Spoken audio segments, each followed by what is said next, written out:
Welcome, folks. I'm Jaby Koay, joined by ACHARA KIRK. What's up, peeps? We're looking at the trailer to the Mauritanian.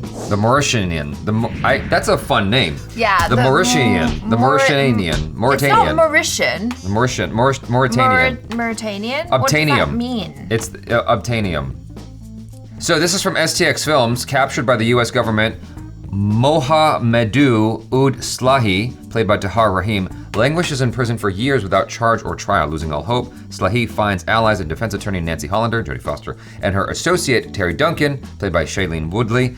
Together they face countless obstacles in a desperate pursuit for justice. Their controversial advocacy, along with evidence uncovered by formidable military prosecutor Lieutenant Colonel Stuart Couch? Couch. That's played by Benedit Cumberbatch, eventually reveals a shocking and far-reaching conspiracy based on the New York Times bestseller memoir. This is the explosive true story of a fight for survival against all odds. Well, that sounds delightful. It's directed by Kevin MacDonald, written by M.B. Travin and Rory Haynes, as well as Sohrab Noshirvani. Cool. All right, here we go. I've never been part of a conspiracy, but I'm starting to think this is what it must feel like to be on the outside of one. If you stray outside the designated areas, you will be removed from the island. For recommending you wear a hijab when visiting your client. We've had incidents of inmates spitting at female lawyers. You want to represent the head recruiter for 9/11. Mohamedou Ould Slahi, the Mauritanian, held in Guantanamo. He recruited the guys who flew your friend's plane into the South Tower. He put those men on my husband's plane? I'm gonna make him pay. In the event the detainee lunges for you, push back away from the table. We'll get him there as quick as we can.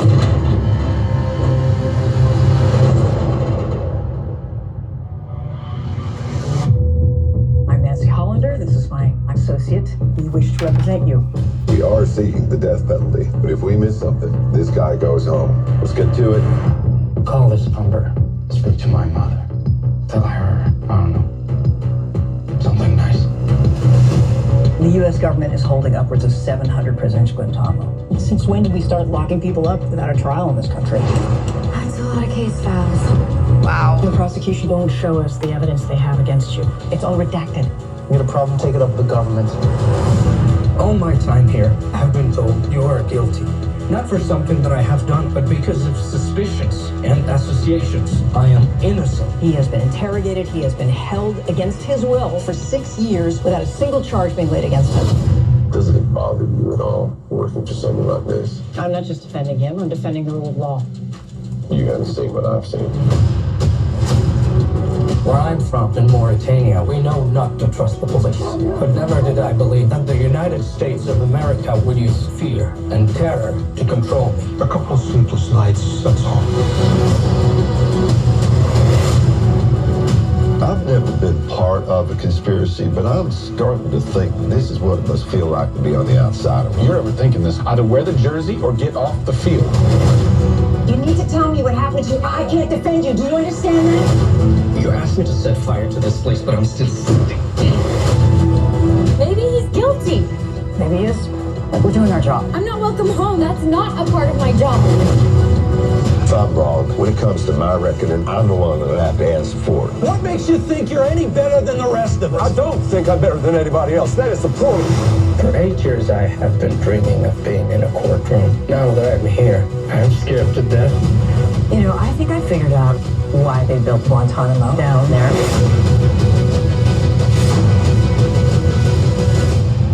My client, he's not a suspect. He's a witness. Mr. Slahi, would you please raise your right hand and repeat after me?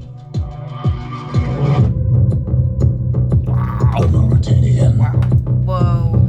That is a super compelling story. Jeez Louise. Wow. I like that. I definitely want to watch that. My goodness, that is a compelling story. I am one of those guys who grew up, I saw the towers fall. Yep. And I was very much a 9/11 truther for the longest time. I've since moved away from that. Man, these kinds of stories are so compelling.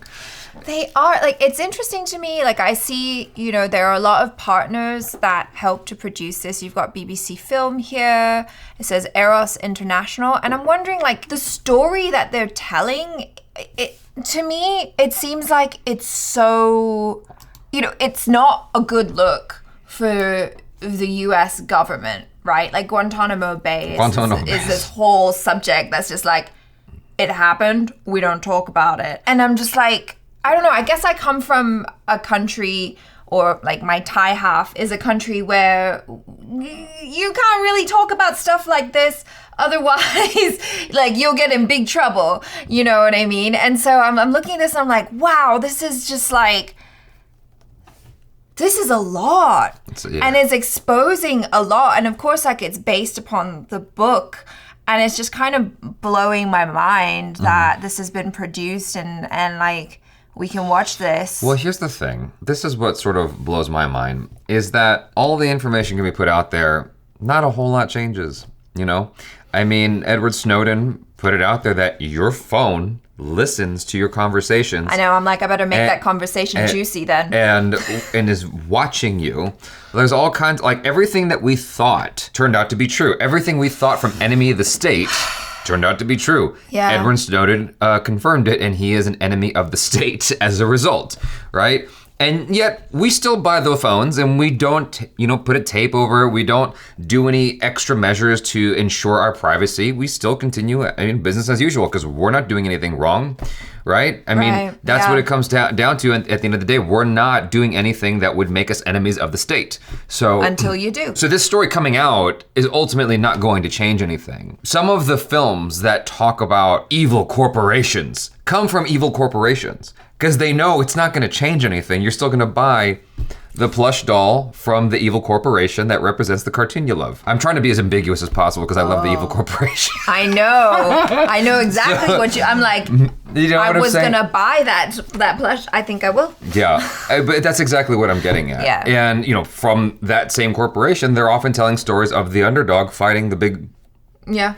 Like David and Overlord, Goliath stories, yeah. Anyway, all that to say, this story coming out exposing Guantanamo, it's not going to really change anything. But like, I personally find it super compelling, just as someone who grew up watching the towers fall and wanting to know more and wanting to understand what's going on and not really having a lot of information, seeing like this other side of this particular story, even taking aside the history, looking at someone who is in an impossible situation, kind of like the movie In the Name of the Father, where it's like you're being accused of this thing. Great movie, by the way, if you haven't seen it. In the Name of the Father is fantastic. Yeah, it's great. Great acting. You guys, if you haven't seen it, you should watch it. But it's a similar story where you have this guy in an impossible situation where he's accused of a terrorist attack, and somehow, impossibly, he gets this lawyer who helps him out. He loses a lot of years without a proper, fair trial, forced into a confession for something he didn't do. When a huge tragedy happens, like 9/11, or we need a bad guy. In the Name of the Father as well, where it's like a bunch of terrorist attacks are happening, and we need a bad guy. We need someone we can easily just kind of tag and be like, it's you. Yeah. All the hate goes to you, but I mean, like Jodie Foster's character, Nancy Hollander, is right. It's like, there is due process. Things have to be done a certain way. This is what the country was founded on, and this is what you have to do. This is what is right. Yeah. I'm a big advocate, speaking of American stories, I'm a big advocate of trying to employ as many American actors for American roles as possible. Mm-hmm. That being said, I love me some Benedict Cumberbatch. I think he is fantastic. He's great. Like, just seeing him in this trailer, I'm like, good grief, he is really good. And I cannot wait to watch him in this role. Yeah. It's like, there's a handful of actors where I'm like, you get a pass. You get an American pass. Like, just give him citizenship already. Like, it's fine. Daniel Day-Lewis, speaking of Daniel Day-Lewis, is one of those actors where I'm like, I'll watch him. Doesn't matter. I will watch him. Right. I don't care what he wants to play. He can play whatever he wants. He can play Abraham freaking Lincoln. American hero. American as it gets. Benedict Cumberbatch, he embodied this. I don't even know who this dude is, but like, I feel that he's embodied this character. Mm-hmm. And you can see the moral conflict that he experiences over the course of his journey. I'm like, oh my goodness, like, can you imagine? Can you imagine being that high up, that deep in this particular situation and having to face that conflict between like your loyalty to your government and the truth and the fact that you're there? Like, how crazy is that? That's a rock and a hard place that you're stuck between. This is a really cool story. Yeah, and you get to see like the different sides of it as well. Like when Shailene Woodley was all like, what if he is a bad guy and like I didn't really sign up for not being able to go home to my family because everyone hates me now because I'm supporting, like I'm working to, help this guy. That is crazy. Yeah. That part actually like shocked me a little bit. Can you imagine that you're trying to fight for justice and in the process of doing so, you're making enemies everywhere? Yeah. That's nuts to me. Like you're fighting for the thing that represents your country, which is like, truth and justice. Truth and justice, exactly. Yeah. You're fighting for the legal system. Yeah. But anyway, you guys, thanks so much for hanging out. Do let us know your feelings in the comments below. And check out ACHARA KIRK on the social media. Do subscribe if you haven't already. Check out our other reactions, reviews, short films, vlogs, and interviews. I'm Jaby Koay. This is ACHARA KIRK. Peace out.